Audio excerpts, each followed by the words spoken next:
nggak bisa napas kayak. Aman-aman, Bu. Kalau dari Pontianak itu saya harus naik kendaraan darat dulu kurang lebih 4 jam. Dari Baru bisa Pontianak sampai 4 di jam. kabupaten. Nah di kabupaten itu pun saya tinggalnya itu bukan di kota kabupatennya, tapi di kecamatan, Wajar, di nggak ada desa, Indomaret. ke dusunnya lagi. Wajar nggak ada Indomaret, dia cerita itu di sana. Emang di sana emang nggak ada Indomaret sih. Oh, nggak ada. Makanya Indomaret itu udah kayak mall katanya dia bilang tuh di sana. Iya, itu. Wajar. Oh jadi kalau ke Indomaret itu Udah kayak mall, ya? dia bilang di Jadi sana. bilang anak-anak kayak gitu, kalau misalnya anak-anak tertib kan di rumah, oke nanti kalau misalnya kalian bisa selesai, mami ajak Indomaret gitu. Mereka tuh udah bahagia banget. Bahagia banget karena itu mall bagi mereka. Iya gitu. Oke. Ya, sangat lo. Ini kayak lawak ya, tim lawak ya. Iya ya. Kalimantan Barat. Orang Kalbar mah gitu ya. Kurang satu orang Pak Benny di sebelah. Lebih heboh lagi kalau ada Pak Benny. Nah, terima kasih Pak Doni untuk kesempatannya. Jadi Bapak Ibu, hari ini saya tidak akan melawak ya, saya akan bercerita tentang pengalaman saya di sekolah. Saya senang majunya setelah Pak Bima ya, jadi saya merasa ada teman gitu ya.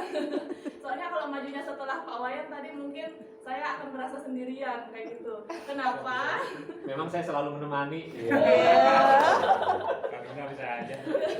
Karena SMA Kristen Makedonia itu letaknya itu jauh juga, di pelosok lah bisa Ini dibilang di kayak negara Masedonia. gitu. Di Eropa ya. Beda negara. Bukannya Masedonia di Eropa gitu kan? Nah, jadi sekolah itu sebenarnya sebuah persekolahan itu dari PAUD, SD sampai universitas ada. Cuman memang sekolah itu didirikan sama salah satu pendeta yang ada di Jakarta. Dia punya misi kasihan sama anak-anak orang Dayak, ceritanya dulu kan Bapak Ibu. Jadi kan kalau di Dayak itu kami punya semboyan, saya orang Dayak ya mau ngomong. Iya, apa tuh? Kami punya semboyan kayak gini, sekolah samangkok, nak sekolah pun samangkok macam boa kayak gitu. Apa tuh? Kok jadi ngomong bahasa Dayak terus-terusan ya? Nah artinya tuh mau sekolah atau nggak sekolah tuh sebenarnya sama aja bagi prinsip orang Dayak. Jadi pendidikan tuh nggak penting. Makanya kami orang Dayak itu ya dibesarkan tuh hanya untuk ngurus 3 ur. Apa coba? Dapur, sumur, kasur. Dapur, sumur, dan kasur. Kayak Pas itu dia ur dia. Iya memang enak Pak. Tapi sebagai seorang yang berjiwa pendidikan yang tinggi. Wah, luar biasa. Kalau udah Saya itu kan memang dari suku Dayak itu memang kayak gitu rata-rata. Jadi kami itu di kampung memang nggak mementingkan Sejam lagi pendidikan. nanti Kalau saya orang ganti. Indonesia pikir suku Papua itu tertinggal, jangan salah, ada banyak suku-suku lainnya yang sangat tertinggal kayak gitu. Salah satunya suku Dayak ya. sejam lagi Nah, ingetin slide-nya belum Bahkan saya SMA aja udah lulus kelas 3 SMA, saya belum pernah naik eskalator, belum pernah naik lift, belum pernah tahu keran otomatis itu apa. Baru tahunya setelah kuliah. Kayak gitu ya. Nah, Ya benar, itu faktanya. iya. Dayak. Jadi itu fakta-fakta miris dari sana ya, dari pedalaman Kalimantan Barat ya. Dan dulu dibilang kan orang Dayak itu makan orang. Emang Wah. benar. Benar itu. Wah, kita tahu ini. Udah hilang kelingking, udah hilang. Coba jempol, ada jempol. Kelingking udah hilang. Jadi buat teman-teman yang jalan dengan sendirinya tadi malam yang nggak ngajak saya itu, Siap. Udah di-tag. Sampai jam 9 Oh, iya, aja di sendiri, meja oh, iya. makan. Kita sampai jam 9 aja di meja makan. Nah, jadi kayak gitu. Jadi mereka tuh percaya sama pohon-pohon kayak gitu. Dulu agama nggak masuk di situ sampai muncullah sekolah Kristen Makedonia ini. Jadi memang itu sebuah sekolah misi yang mau bawa masyarakat suku Dayak itu untuk kenal akan pentingnya pendidikan, kesehatan, dan juga tentang agama kayak gitu. Nah, terus jadi lanjut aja ya Bapak Ibu, nanti saya kepanjangan curhatnya. Enggak apa-apa. Belum jam 12 masih lama, lanjutkan. Sampai jam 12 ya Pak? Iya. Belum masih lama. Orang biologi gitu tuh saya maju mundur. Maju mundur. Kiri kanan. Panahnya. Kanan kiri. Enggak gitu ya. Naik turun. Apa itu? Masuk gitu. Itu sengaja, itu trik. Itu Itu triknya. Oh, ini sebenarnya mau presentasi siapa ya sebenarnya? Itu jadi bingung. Oke, saya akan serius ya. Nah, jadi Siap. Jadi di sekolah kami itu, memang sekolah kami dulunya ketika awal berdiri itu mendatangkan semua guru-guru dari Pulau Jawa. Nah, jadi saya awal masuk sekolah Kristen Makedonia itu waktu SMP, SMA, kemudian kuliah, saya dapat beasiswa, kuliah di UPH di Tangerang. Terus saya balik lagi mengabdi lagi di sana, jadi guru di sana. Ini udah tahun ke-8. Itu sekolah berasrama. Jadi semua guru sama siswa-siswinya wajib tinggal di asrama. Mau nggak mau? gitu. Mau dia single, mau Sama dia lah kayak berkeluarga, Pak Wayan di harus asrama. tinggal di situ. Kan ada chemistry-nya berarti ya. Iya. Sama. Mirip-mirip tadi ada beberapa sekolah berasrama ya, saya merasa senasib lah ya, ada teman gitu. Nah, jadi ekosistem belajar di kami itu ya seperti yang dilihat di layar kayak gitu, sebagian Maju mundur ada gitu. bukan maju mundurnya ya, ada Kiri, sebagian kanan, guru-guru tuh yang memang Kanan kiri. pahamnya terhadap pengajaran tradisional itu terlalu kuat. Jadi meskipun kita udah berusaha untuk berinovasi, kayak kemarin saya ikut NITC itu Pak, bagi mereka tuh ngapain sih kayak gitu kan, padahal kita tuh pengen belajar kayak gitu kan. Jadi bagi mereka tuh kayak belajar tuh paling juga gajinya tetap segitu, nggak bakalan naik kayak gitu, orientasinya tuh hanya ke gaji kayak gitu. Jadi kalau misalnya ada teman-teman yang cerita berjuang sendiri kayak gitu, saya merasakan hal yang sama ya. Saya juga di sekolah saya tuh berasa berjuang sendiri kayak gitu ya. Ada beberapa orang yang memang punya pemahaman yang sama tapi nggak mau bergerak. Maksudnya kita kalau hanya sampai ke pemikiran doang tanpa tindakan, terus perubahannya apa kayak gitu kan. Nah, jadi ini ada sebagian yang udah digital banget ngajarnya kayak gitu. Tapi ada sebagian lagi yang nggak mau berubah, bener-bener tradisional banget. Tuh, meskipun saya berapa kali juga bawakan materi kan di sekolah kan, saya kan belajar di guru penggerak ya ceritanya. Dulu Pak Leo itu pendamping saya, bukan pendamping hidup, Pengajar ya, praktik, pengajar praktik. Iya, pengajar praktiknya kayak gitu. Jadi banyak banget kan materi yang bagus kayak gitu saya bagikan ke sekolah. Semangat tuh, seminggu 2 minggu. Tapi minggu ketiganya hilang lagi, balik lagi kayak gitu ceramah di depan papan tulis kayak gitu kan. Padahal murid-murid kami itu pinter-pinter banget. Jadi murid-murid kami di sekolah itu ada yang diambil pakai jalur prestasi. Jadi kami hanya ambil anak yang juara 1 sampai 10 dari sekolah kayak gitu. Terus itu dites lagi, ada ujian salinan masuk. Jadi sebenarnya sekolah kami itu meskipun di pedalaman itu favorit di areanya itu. Di area. Bukan di area. Favorit di areanya tapi ya. Terus kalau bilang sekolah Kristen Makedonia rata-rata biasanya orang-orang Kalimantan Barat tahu kayak gitu. Tapi kalau misalnya udah dibawa ke provinsi nggak tahu apa sekolah Kristen Makedonia kayak gitu. Jadi kami tuh kayak jago kandang gitu loh. Tuh. Terus cuman sayangnya 70% peserta didik kami itu dari jalur roadshow. Jadi roadshow itu gini, kami guru-guru datangin anak-anak murid ke perkampungan yang benar-benar pedalaman banget. Saya pernah jalan sekali itu benar-benar 1 hari full hanya untuk jalanin daerah itu doang, dan itu full tanah kuning. Bahkan motor tuh rodanya tuh nggak bisa mutar lagi saking apa? Iya, lumpurnya tuh dalam banget. Jadi teman-teman saya harus angkat motornya terus jalan. Jadi bukan motor yang bawa kami. Panggul gini, panggul. Jadi pakai kekuatan Super. Iya. kayak gitu. Nah, Latihan suku Dayak sih. iya, mirisnya kayak gitu. Terus lebih miris lagi, udah dicari jauh-jauh siswanya kan, disekolahkan. Kami kan pakai donatur sistemnya ya. Jadi anak-anak itu nggak bayar full, bayarnya itu hanya sesuai kemampuan orang tuanya aja. Ada yang bayar hanya 10.000, Bapak Ibu bayangkan untuk sebulan. Itu untuk uang makannya dia, untuk SPP-nya dia, untuk asrama, Ya untuk ampun. listrik, untuk 10.000. Dan itu yang anak yang didatangi di daerah-daerah ini rata-rata kayak gitu. Udah didatangi di daerah-daerah, saya ada Ternyata. kelas IS 2 nih, anaknya rata-rata kayak gitu. Hilang lagi. Hilangnya tuh gimana? Tiba-tiba mereka nggak mau sekolah Ya lah, ampun. tiba-tiba mereka menikah lah. Ya ampun. Kayak gitu. Bener-bener Jadi, ya. Korban. OMG. ya pokoknya kayak gitulah ceritanya ya Bapak Ibu. Anaknya nggak ada. Sampai itu nggak datang. Dan kami juga datangkan anak-anak dari Papua. Jadi roadshow itu ada 2 jalur. Ada roadshow khusus untuk suku pedalaman Kalimantan Barat, ada roadshow khusus untuk Papua. Jadi anak-anak di Papua ini memang didatangkan sama yayasan untuk belajar di sekolah itu. Jadi mereka dibina nanti balik lagi ke daerah mereka untuk bangun Papua. Jadi keinginan yayasan itu bukan hanya Kalimantan Barat ini doang yang tertinggal, tapi Papua pun bisa maju juga kayak gitu. Tuh. Nah, berikutnya untuknya, kayaknya satu slide saya kurang satu ya. Ada yang hilang. Ada mana? Maju mundur tadi kan ada yang hilang.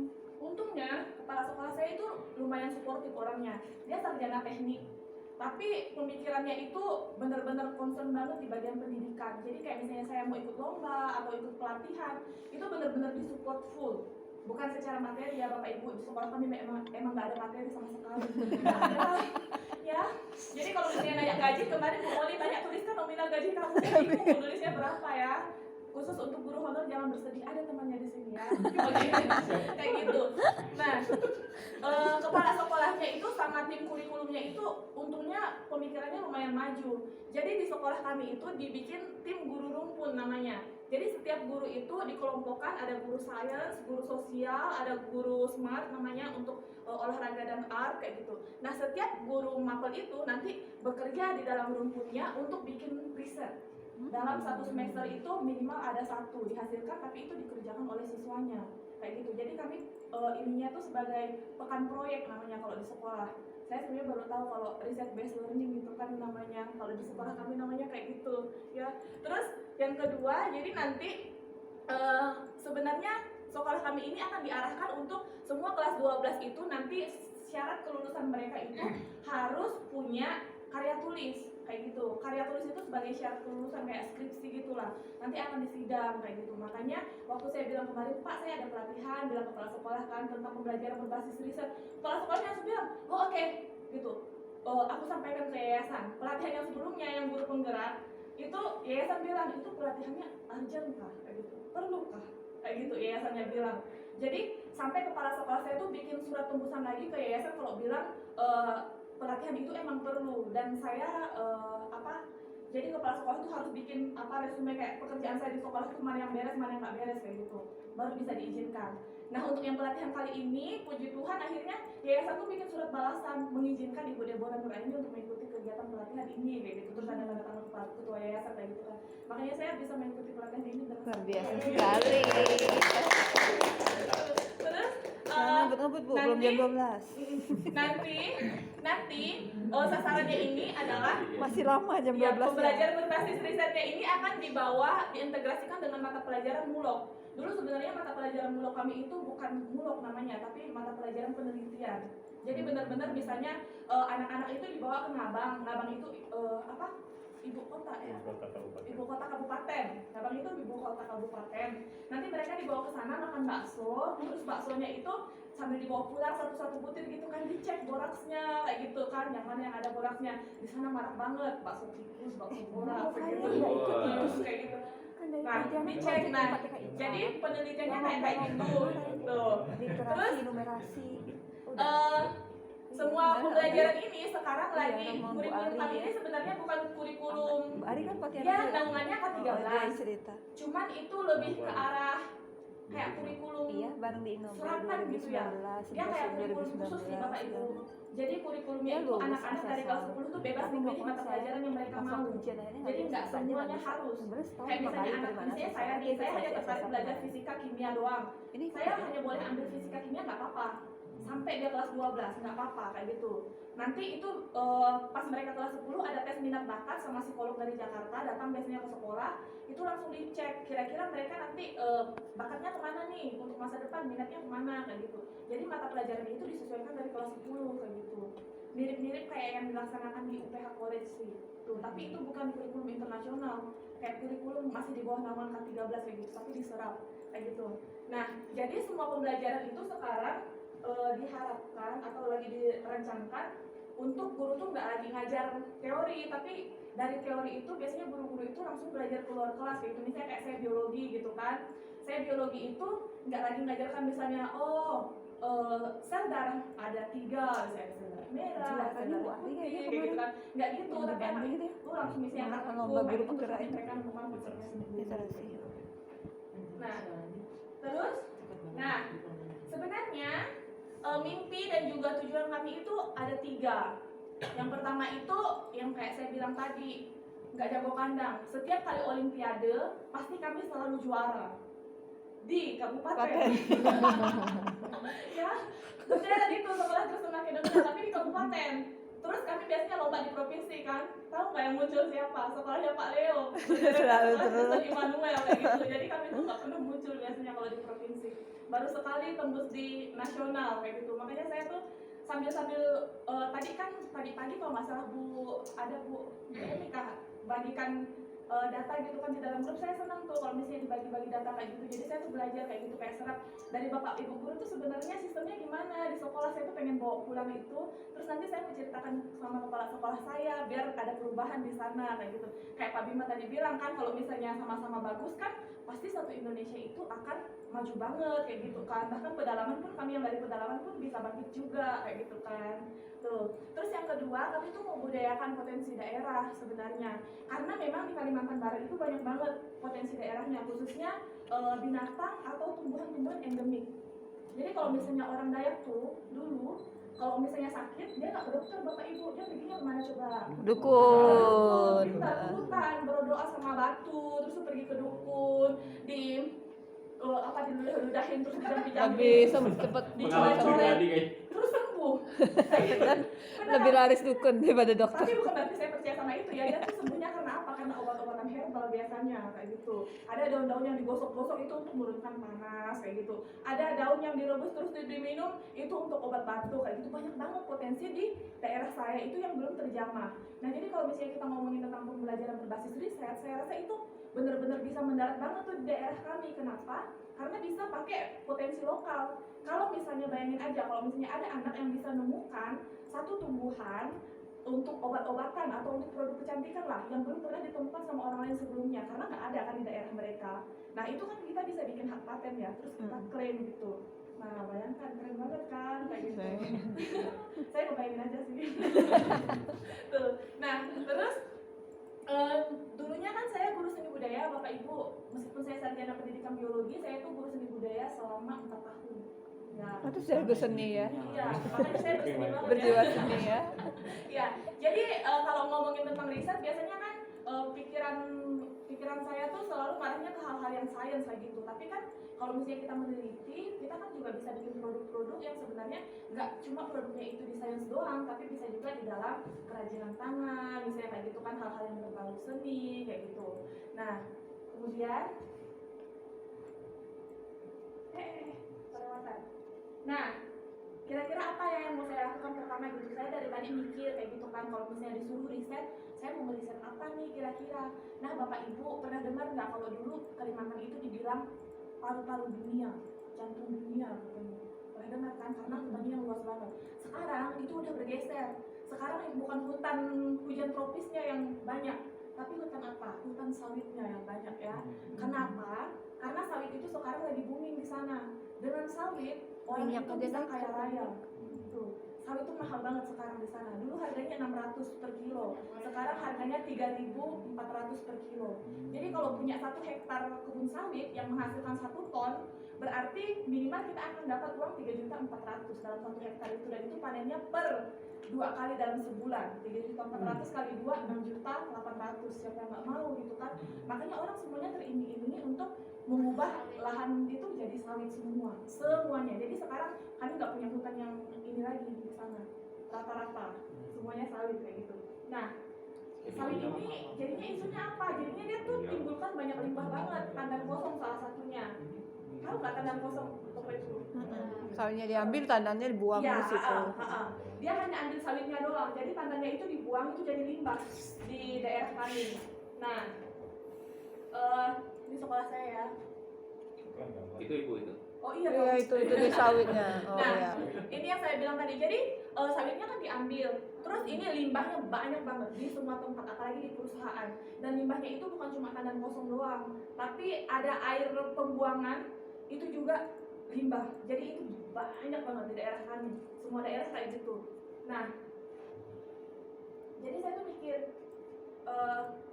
kira-kira si tandan kosong ini bisa apa ya kayak gitu. Nah, uniknya tandan kosong ini bisa mengeluarkan jamur Bapak Ibu. Jamurnya itu bentuknya kayak gini.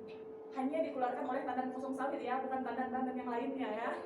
Nah, ini bisa diolah, tapi pengolahannya itu cuma ditumis untuk sayur doang buat orang di daerah sana. Nah jadi saya pikir kira-kira kalau seandainya ini dijadikan produk lain kira-kira gimana. Nah pernah sekolah kami waktu itu pelajaran ya, cuma pengen nyoba doang. Saya coba sama anak-anak murid bikin abon dari si jamur sawit ini tadi. Bukan Ini tandanya jamurnya. Ya, ini kepala sekolah saya. Jadi kepala sekolah kami itu bener-bener kalau misalnya saya punya ide kayak gitu mungkin saya jadi anak kesayangan kali sekarang. Iya beneran. Karena kalau misalnya saya ada ide langsung kepala sekolahnya, oh, oke jadi gimana cara melaksanakannya? Kayak saya bilang, Pak, kayaknya kalau misalnya kita punya alat untuk kultur jaringan kayaknya bagus deh. Saya bilang kayak gitu, kita bisa kembangin ini. Terus kepala sekolahnya bilang, oke berapa harganya? Itu langsung dihitungkan dari dana bos, biasanya 18 juta gitu kan. Oh, Oke, langsung nanti beli. kita beli gitu.